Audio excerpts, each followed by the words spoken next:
Shalom peuple de Dieu, ici c'est la sœur Simonide. Je vis en République démocratique du Congo. J'aimerais partager avec vous mon témoignage, ce que Dieu m'a révélé concernant le maquillage. Mais avant de commencer, je vais d'abord prier pour que le Saint-Esprit nous garde et qu'il nous aide à bien comprendre ces témoignages. Dieu de gloire, Seigneur, je te dis merci Seigneur, parce que tu as permis à ce qu'aujourd'hui j'arrive à partager ces témoignages. Dieu de gloire, protège-nous, garde-nous, Seigneur Jésus. Seigneur, je te demande une chose, Papa. Laisse à ce que tout celui qui va écouter, Seigneur, ces témoignages, soit à mesure, Seigneur Jésus, d'abandonner, Seigneur Jésus, ces pratiques, Yahweh. Seigneur Jésus, la Bible déclare, mon peuple périt faute de connaissance. Seigneur Jésus, maintenant qu'ils seront éclairés, Seigneur, toi parle. C'est pas moi qui parle. Ta parole nous dit, c'est poussé par l'esprit que les hommes ont parlé. Moi, je parle, Seigneur Jésus, mais c'est toi qui me pousse, Seigneur, derrière. Seigneur, aide tout celui qui va écouter ce message ici, d'avoir les dégoûts, Seigneur Jésus, de ces pratiques. Réaligne, Seigneur Jésus, leur vie, Seigneur Jésus, vers toi. Montre-leur, Seigneur Jésus, les beautés, Seigneur Jésus, de ta sainteté, afin de te suivre, Seigneur Jésus. Au nom puissant de Jésus-Christ, j'ai ainsi prié. Amen. Mon témoignage, c'est un jour pendant que je dormais dans mon sommeil, je vis le Seigneur m'amener quelque part. On priait, il y avait des groupes de gens qui priaient. Moi, j'étais de l'autre côté et il y avait un autre groupe en face de nous, les gens qui priaient aussi. Mais là où moi je me trouvais, nous étions dans, pareil comme ça se passe dans les jours d'aujourd'hui, nous étions maquillés, des bijoux, portés de mini-jupes, des robes comme dans nos églises seulement. Et dans l'autre groupe, là, j'ai vu, il y avait des gens, là où il y avait les filles qui ne se sont pas maquillées. Pas des bijoux, elles n'ont pas mis de bijoux, elles ont porté des jupes longues et les cheveux naturels. Maintenant, j'ai entendu une voix qui m'appelait par mon nom, m'appelait Nidé. J'ai regardé et quand j'ai regardé, maintenant, je ne voyais pas la personne, mais j'entendais sa voix. Mais c'était la voix d'un homme qui m'appelait et me disait, regarde de l'autre côté là. Quand je commençais à regarder, il a dit, tu as vu les gens qui sont là-bas? Moi, j'ai dit, oui, j'ai vu. Et il m'a dit, observe-les bien, regarde-les bien. Quand je commençais à regarder, la voix commençait à citer pour moi dans des endroits où je pouvais regarder. Et moi, je répondais, mais il me disait, regarde aux cheveux. S'il me dit, regarde aux cheveux, moi, quand j'ai regardé, j'ai dit, oui, aux cheveux, j'ai vu. Il y avait une fille, j'ai dit non, elle n'a pas de rajouts sur la tête. Et la voix insistait toujours, regarde-le bien, regarde-le bien. J'ai regardé au visage, donc la voix c'était pour moi au visage. J'ai regardé, j'ai dit au visage, elle n'a pas de maquillage.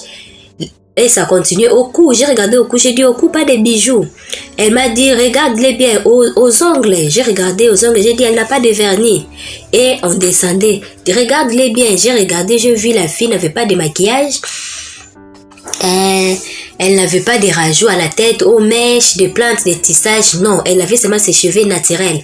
Et elle avait porté une blouse qui ne serrait pas au corps comme de nos jours. Nous aimons porter les habits qui soient près du corps, des mini-jupes. Non, elle avait une longue jupe jusqu'au pied. Et j'ai regardé, j'ai dit, elle a une longue jupe et au pied, la voix c'était pour moi au pied. J'ai regardé, j'ai dit au pied aussi, oui, elle n'a pas de vernis. Et aux doigts aussi, aux doigts du main, j'ai regardé, j'ai vu qu'il n'y avait pas le vernis. J'étais choquée de voir ça. La fille n'avait pas de rajouts ni de maquillage. Elle était vraiment simple et naturelle. Et elle m'a dit, tu as vu? Moi, j'ai dit, oui, j'ai vu. Elle m'a dit, tu vois les gens qui sont de l'autre côté, les gens des personnes qui sont là-bas. Moi, j'ai dit oui. Et il m'a dit, ce sont les gens des personnes que moi, l'Éternel, j'aime.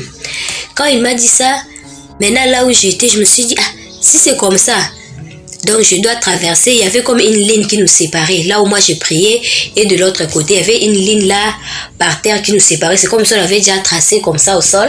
Maintenant j'ai dit, je dois faire un effort de traverser la ligne ici pour aller de l'autre côté. Quand j'ai voulu sauter comme ça, j'ai sursauté, c'était dans mon sommeil pendant que j'ai dormi. Je me suis réveillée, bon, j'avais pas forcément prêté attention, c'était comme tout autre rêve. Je me suis réveillée, j'ai continué ma vie normalement. Après, si c'est 3 à 4 mois, un jour encore, je dormais. J'ai rêvé encore. Nous étions partis prier, dans un endroit, donc à l'intendance de l'Inikine, ici chez nous, comme on prie. Nous étions partis là-bas à 2. moi et la personne là. Donc c'était une fois que je ne voyais pas. Nous étions partis là-bas pour prier. Quand nous sommes arrivés là-bas, il m'a arrêté au cours de route. Il m'a dit, attends d'abord ici. Je me suis arrêté. Il m'a dit, est-ce que tu connais le passage biblique où la parole nous dit, je veux que la femme soit vêtue d'une manière décente, qu'elle ne s'appare ni d'or ni de tresse. Moi, j'ai commencé à chercher. J'ai dit, c'est dans quel verset? C'est dans Thessaloniciens, Corinthiens, j'ai commencé à chercher le passage, mais il m'avait pas cité le nom du livre.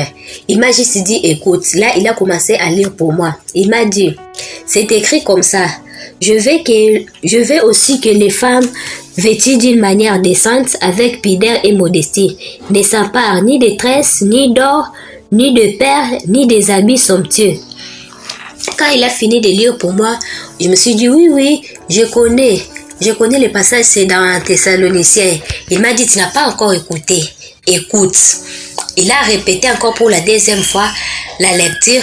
Il a lu encore pour moi. Je veux aussi que les femmes vêtues d'une manière décente, avec pudeur et modestie, ne s'emparent ni de tresses, ni d'or, ni de perles, ni des habits somptueux. Le passage ici se trouve dans 1 Timothée 2, au verset 9. Il a commencé à lire pour moi. Quand il a fini de lire pour moi, il a insisté. Avant, je n'aimais trop mettre des bijoux. Et quand il lisait pour moi la lecture, c'est comme si la personne me connaissait très bien. Là où c'était écrit les bijoux, il répétait ça 2 fois. Il attirait mon attention. Il lisait comme ça. Je veux aussi que les femmes vêtues d'une manière décente, avec pudeur et modestie, ne s'emparent ni de tresses, ni d'or, ni de perles. Et il m'appelait, qu'est-ce que j'ai dit ici? Ni d'or, ni de perles.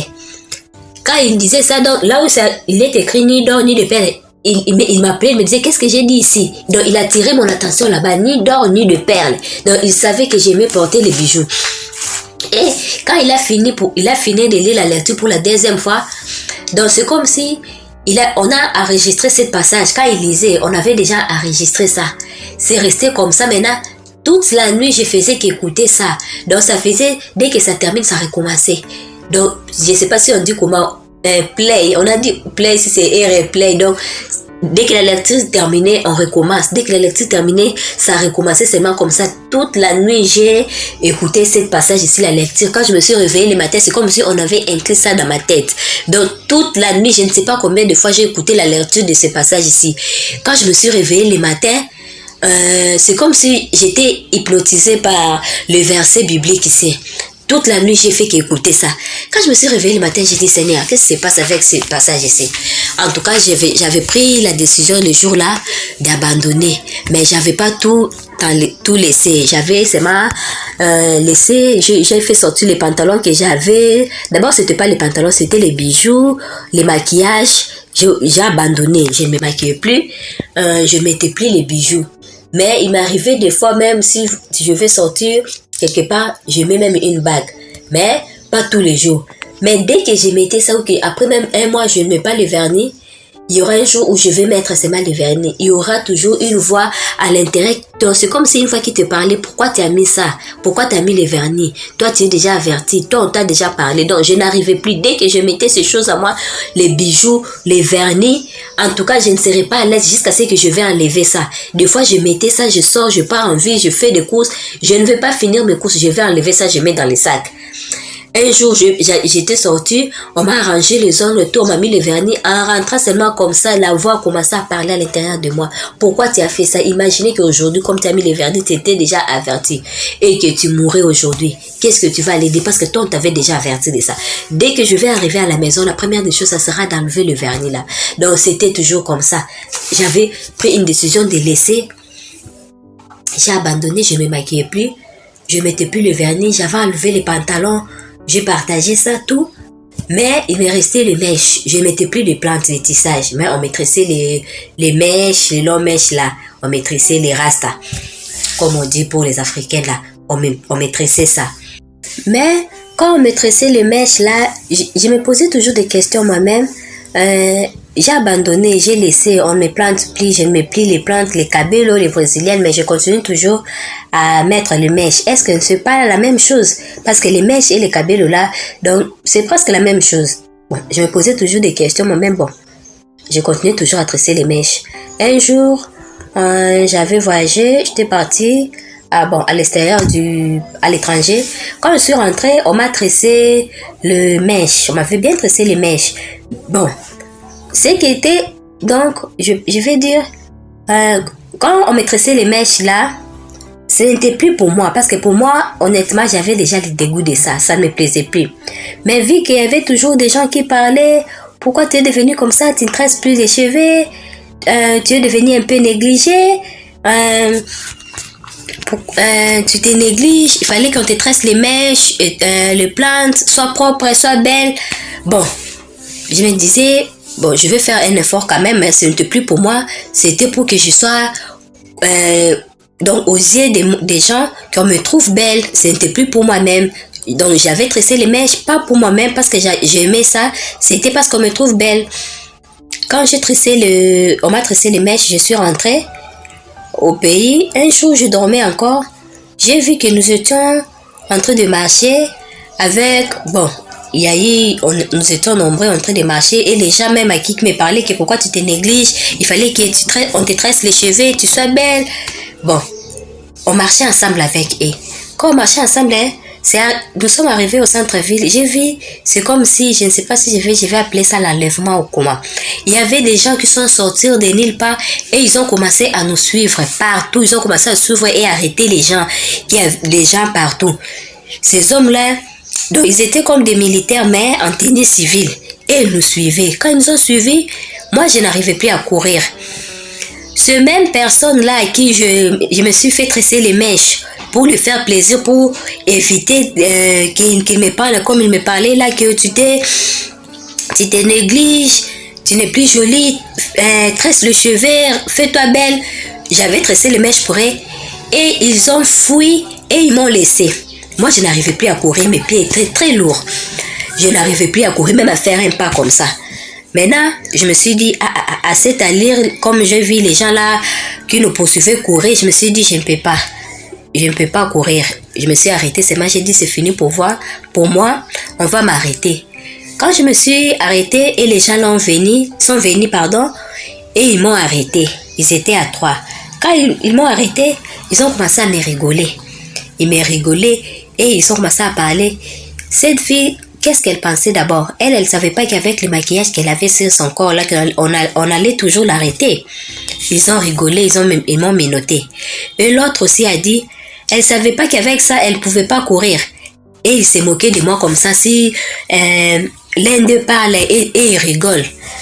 Et l'autre a dit, elle ne savait pas qu'avec ces maquillages ici, partout où elle allait partir, qu'on allait toujours la retrouver et on allait l'arrêter. Et ils ont rigolé. Quand je me suis réveillée,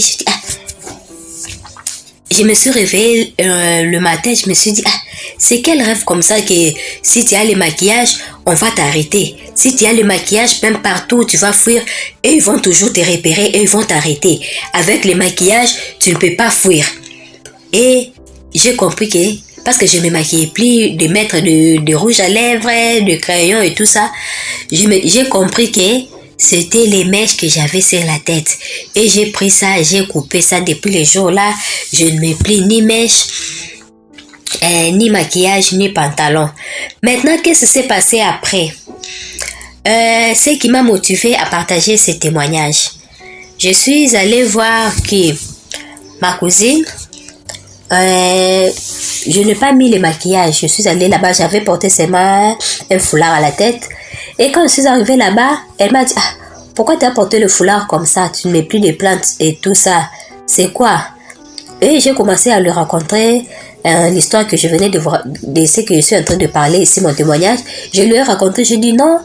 Il y a donc quelques mois, je vis ça dans mes rêves. Le Seigneur m'a parlé concernant le maquillage.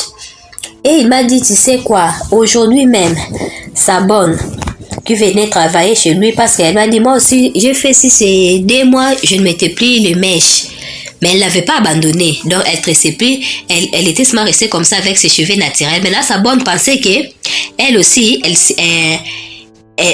ne se maquille pas, elle met pas les mèches et les plantes. Quand elle est venue, elle a trouvé avec les mèches. Elle a dit, ah maman, toi aussi tu mets toujours des histoires ici de mèches à la tête. Elle a dit, oui, je mets. Elle a dit, pourquoi? Sa bonne commençait à le raconter. Elle a dit, tu sais que ma fille, sa fille de 14 ans, le Seigneur lui a révélé quoi? Sa fille chante à l'église. Le Seigneur lui a révélé, ils étaient dans leur groupe là, comme ils chantent à l'église, il fallait qu'ils voyagent quelque part pour aller, donc comme travailler, pour aller chanter dans le groupe de prière toujours. Maintenant, quand sa fille là, elle avait déjà arrangé tout pour lui, ses habits et tout pour voyager avec le groupe là. Quand ils sont partis à l'endroit où ils devaient voyager, il y avait un train qui était venu les chercher. Quand le train est arrivé là-bas, la fille là voulait monter. Tous ses amis sont montés. La fille là a vu que tous ses amis sont montés là-bas au train pour voyager. Maintenant, quand c'est arrivé son tour, il y a eu un homme qui est venu, il lui a dit, toi tu ne montes pas, tu ne pars pas avec nous. Bon, la fille a dit, je ne pars pas avec vous, comment? Je suis là depuis longtemps, j'entendais les trains. Moi aussi je chante à l'église, maintenant pourquoi moi je vais rester? Et l'homme là lui a dit, non, tu ne montes pas avec nous, on part seulement avec tes amis, toi tu vas rester. Et la fille là a commencé à pleurer. Non, pourquoi vous pouvez me laisser comme ça? Elle a beaucoup pleuré, la fille là. Maintenant la personne là est venue, lui a posé la question, il lui a dit, toi tu ne sais pas pourquoi on te laisse, tu pleures comme ça. Donc tu ne sais pas pourquoi on te laisse, tu ne vas pas voyager avec nous. La fille a dit, non, je ne sais pas. Oh. Maintenant l'homme là était étonné, il lui a dit, on t'a laissé parce que là où on part là-bas, toi et tes mèches et tes maquillages, même si on t'a mené là-bas, tu ne vas pas entrer. C'est pourquoi on t'a laissé. Et la fille a été étonnée, elle a dit, je ne vais pas entrer avec mes mèches là où on part. On lui a dit, oui, tu ne savais pas. Elle a dit, non, je ne savais pas. Et on lui a dit, même si on t'a mené là-bas, dès qu'on va arriver là-bas, toi, tu ne vas pas entrer. C'est pourquoi c'est inutile de te prendre. Hein. On te laisse à partir d'ici. Reste parce que là-bas, tu ne vas pas entrer. Et la fille a dit, je ne savais pas. Maintenant, je veux faire comment? Et la personne l'a dit, comme tu ne savais pas, débarrasse-toi de tes mèches, enlève ça, enlève tous tes maquillages, et puis tu viendras avec nous. Et l'homme là lui a donné un ciseau et la fille a pris ça, elle a coupé ses mèches qu'elle a fait sur la tête, elle a enlevé tous les maquillages et la personne là lui a dit que non, maintenant tu peux venir avec nous. Et la fille a été contente. Quand elle est réveillée le matin, elle a dit à sa maman c'est la bonne qui est venue chez ma cousine. Et ma cousine m'a dit, c'est ce qu'elle m'a parlé de ça aujourd'hui. Donc, toi aussi, comme tu es venu me parler comme ça, tu es la deuxième personne de me dire ça aujourd'hui. Donc, c'est vrai. Et je me suis dit que je ne pouvais pas rester avec ça comme ça. Il y a peut-être, moi, je sais, le Seigneur m'a déjà révélé, il y a d'autres personnes qui ne savent pas encore, ou il y a d'autres personnes que le Seigneur a déjà parlé, mais ils n'ont pas pris ça en considération. Ils pensent que bon, c'est un rêve, c'est ma, mais non. Le Seigneur veut te parler, veut te dire encore qu'il faut qu'on se débarrasse de ces pratiques-là. Ce sont des pratiques qui peuvent nous faire rater le paradis. C'est pourquoi j'ai voulu vraiment partager avec vous mon témoignage ici.